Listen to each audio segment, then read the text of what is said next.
और आपको बता दूं कि यहाँ से क्वेश्चंस आपको एग्जाम में देखने को हर हालत में मिलता है। आप सभी लोग जानते हैं कि मूल संविधान में भागों की संख्या थी 22, लेकिन प्रेजेंट टाइम में बढ़ा करके हो गई ये 25। तो हम वो भाग देखेंगे जो अधिकतर एग्जाम में पूछे जाते हैं। इनको एक ग्रुप के वाइज में याद करेंगे तो आसानी से आपको याद हो जाएंगे। वीडियो को एंड तक देखिएगा। भाग क्या होते हैं कि संविधान का वह पार्ट या संविधान का वह विषय जिसमें एक पर्टिकुलर विषय के बारे में जानकारी दी गई है, तो उसको संविधान का भाग कहते हैं। जैसे राष्ट्रपति के बारे में अगर हम बात करें, राष्ट्रपति में संविधान में अनुच्छेद 52 से लेकर के आपके मोस्टली अगर हम बात करें तो 61 तक राष्ट्रपति के बारे में बताया गया है। लेकिन उसके बाद ये जो आपके अनुच्छेद बहुत सारे हो जाते हैं, अनुच्छेद 52, 53, 54, 55, लेकिन एक पर्टिकुलर अगर हम पार्ट की बात करें तो भाग किसमें है? राष्ट्रपति के बारे में। तो राष्ट्रपति के बारे में भाग है आपका भाग 5 में। तो इस प्रकार से आपका जो संविधान के जो भाग होते हैं उनसे संबंधित जो इंपॉर्टेंट विषय सब्जेक्ट होते हैं तो उनके बारे में बात करेंगे। तो जैसे कि आपका पार्ट 1 यानी कि भाग 1, तो भाग 1 में है संघ और उसके राज्य क्षेत्र। जी हाँ दोस्तों, संविधान का भाग 1 ले लीजिए, अनुसूची 1 ले लीजिए या अनुच्छेद 1 ले लीजिए। तो फर्स्ट अनुच्छेद, फर्स्ट भाग और फर्स्ट अनुसूची में जो विषय है वो तीनों में ही सेम है कि संघ और उसके राज्य क्षेत्र। अनुच्छेद की बात करें तो 1 से 4 के बीच है। भाग 2 में नागरिकता, और नागरिकता के लिए अगर हम अनुच्छेद की बात करें तो अनुच्छेद 5 से 11 के बीच। ये पीडीएफ आपको टेलीग्राम पे मिल जाएगी, तो टेलीग्राम चैनल जरूर ज्वाइन हो जाइएगा। भाग 3 में आपका मौलिक अधिकार, और मौलिक अधिकारों का जो वर्णन है वो अनुच्छेद 12 से 35 के बीच किया गया है। भाग 4 में आपका नीति निर्देशक तत्व, और नीति निर्देशक तत्वों को 36 से 51 के बीच रखा गया है।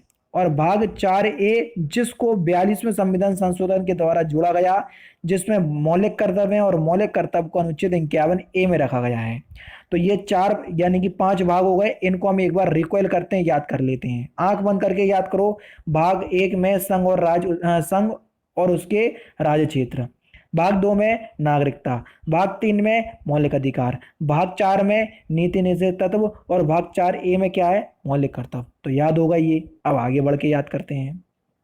भाग 5, भाग 5 में आपका केंद्र क्या है? केंद्र। तो भाग 5 में आपका केंद्र, और इसके लिए जो वर्णन है अनुच्छेद 52 से 151। देखो भाग 5 में मैंने आपको बताया केंद्र में राष्ट्रपति, प्रधानमंत्री, सर्वोच्च न्यायालय, ये सब आपके भाग 5 में है। ठीक है, सॉरी सर्वोच्च न्यायालय को हटा दो। तो ये हो जाएगा आपका भाग 5। ठीक है, तो देखो राष्ट्रपति 52 के तहत है, उपराष्ट्रपति 63 के तहत है। तो देखो सारे के सारे आपके किस में आ गए, और प्रधानमंत्री 75 के तहत है, आ गए भाग 5 में। तो इस तरीके से आपको याद करना है। भाग 6, भाग 6 में आपका राज्यपाल अनुच्छेद कितने में? 152। तो काय में आ गया? भाग 6 में। समझ गए? तो 151 से लेके कहाँ तक है? 237 तक। तो ये राज्य से संबंधित है। भाग 8 बहुत जरूरी है, याद कर लो। केंद्र शासित प्रदेश या संघ राज्य क्षेत्र केंद्र शासित प्रदेश जो है ये भाग 8 के 8 में है। तो इसको जरूर से याद कर लो, क्योंकि अभी जम्मू कश्मीर और लद्दाख जो है वो केंद्र शासित प्रदेश बनाए गए हैं। तो उसके सिलसिले में हो सकता है कि ये वाला भाग पूछ ले, तो इसको आसानी से याद कर लो और ध्यान से याद कर लो। भाग 9 में है पंचायत, अनुच्छेद की बात करें तो 243। भाग 9A में है, देखो 9 का ही पार्ट है तो इसलिए अनुच्छेद 1 ही है। तो भाग 9A में है नगर पालिका, ठीक है, और 9B में है सहकारी समितियां। क्या? सहकारी समितियां। तो इसको एक बार रिकॉल कर लो। भाग 5 में केंद्र, भाग 6 में है आपके राज्य, भाग 8 में आपके संघ राज्य क्षेत्र, भाग 9 में आपके पंचायत, भाग 9A में नगर पालिका, भाग 9B में कौन है? सहकारी समिति। याद हो गए? अब आगे बढ़ते हैं। अनुच्छेद के लिए मैंने अलग से वीडियो प्रोवाइड करवाई है, तो वो दोनों पार्ट देख लेना। ये मोस्टली भाग से ही संबंधित है, पार्ट से ही संबंधित है, इसलिए मैं उन्हीं को ही कवर करूंगा।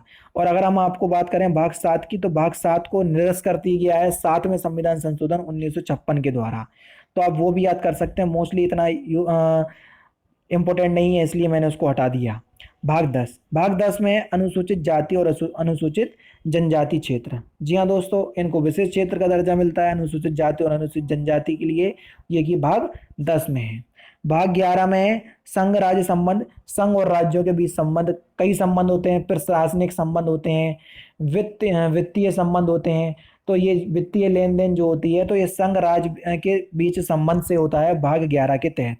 भाग 15 मोस्ट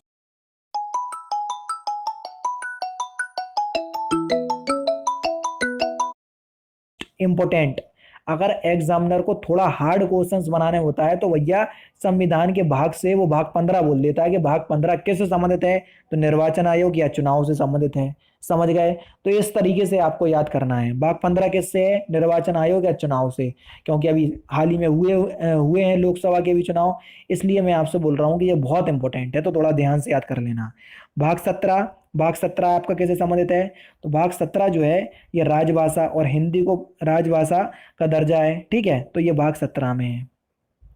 और कितनी भाषाएं आप लोग मुझे जरा कमेंट बॉक्स में बताना, ठीक है। और कौन सा अनुच्छेद है, अनुच्छेद 343, ये भी याद कर लो, हालांकि मैंने अनुच्छेद वाली वीडियो में भी आपको प्रोवाइड करवाया हुआ है, बताया हुआ है।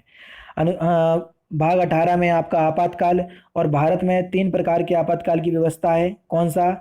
एक तो आपका मैंने आपको बताया राष्ट्रीय आपातकाल, दूसरा है राष्ट्रपति शासन, तीसरा है आपका वित्तीय आपात, जो कि आपका अनुच्छेद 356 चार जोड़ो, सॉरी अनुच्छेद 352 चार जोड़ो तो 356, फिर चार जोड़ो तो 360। तो इस प्रकार से भारत में 3 प्रकार के आपातकाल की व्यवस्था है।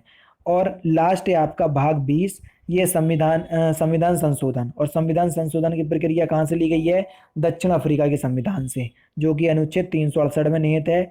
संविधान में अगर संशोधन करना है तो ये किस भाग में निहित है, भाग 20 में। तो जितने भी मैंने आपको ये पार्ट बताए हुए हैं ये इंपॉर्टेंट पार्ट हैं आपके एग्जाम की दृष्टि से, ठीक है। याद हो गए होंगे आपको, एक बार फिर से रिकॉल कर लो जल्दी से, मैं आपको एक बार जल्दी से रिकॉल करवा देता हूँ।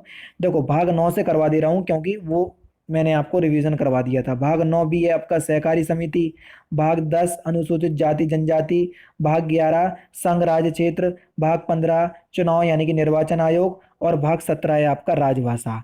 भाग 18 आपातकाल, कितने प्रकार के आपातकाल उपबंध है, 3 प्रकार के, वो ही बता दिया। और भाग 20 में है आपका संविधान में संशोधन। तो ये हैं आपके दोस्तों इंपॉर्टेंट भाग, इंपॉर्टेंट पार्ट, जो कि आपके संविधान से संबंधित है किसी भी एग्जाम की दृष्टि से, ठीक है। कल मैं आपकी जो वीडियो लेकर के आऊँगा वो लेकर के आऊँगा संविधान संशोधन की, जितने इंपॉर्टेंट संशोधन होते हैं तो उनको मैं उस